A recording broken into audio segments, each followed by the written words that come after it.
पहलगाम हमला सिर्फ एक आतंकी घटना नहीं थी, ये एक जियोपॉलिटिकल शतरंज की चाल है जिसमें खिलाड़ी हैं पाकिस्तान, मास्टरमाइंड है चीन और अफसोस किनारे खड़ा है भारत का ही एक वर्ग, विपक्ष।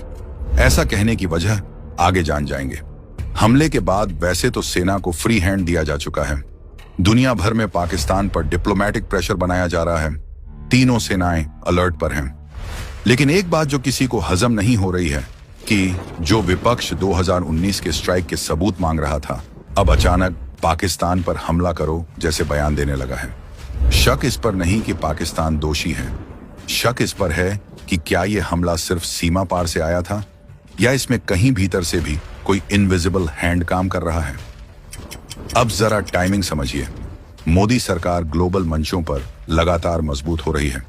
पाकिस्तान आर्थिक रूप से दिवालिया है, चीन की BRI लड़खड़ा रही है, CPEC ठप पड़ा है, इंडो पैसिफिक में भारत एक मजबूत खिलाड़ी बन चुका है। अमेरिका ने चीन पर 245% टैरिफ लगाकर उसकी मैन्युफैक्चरिंग को झटका दिया है और अब कंपनियां भारत की ओर रुख कर रही हैं। यानी भारत बन रहा है अगली मैन्युफैक्चरिंग सुपर पावर। और यही बात चीन और पाकिस्तान को सबसे ज्यादा खटक रही है और शायद विपक्ष को भी। अब चीन अपने गिरते एजेंडे को सहारा देने के लिए पाकिस्तान का सहारा बना हुआ है और वैसे भी पाकिस्तान में अकेले इतनी हिम्मत नहीं कि वो भारत पर हमला करे, खासकर तब जब भारत में मोदी सरकार हो।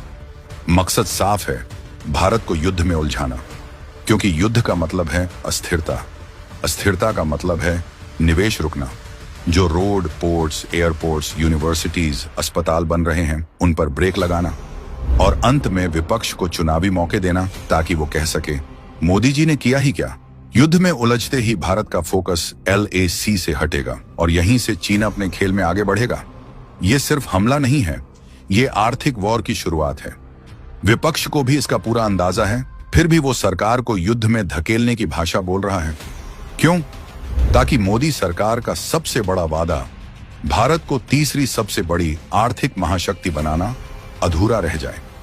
वो इस अधूरे वादे को चुनावी मुद्दा बना सके, यानी पूरा दबाव मोदी सरकार पर डालना है, चाहे इसके लिए देश को ही क्यों न दांव पर लगा देना पड़े।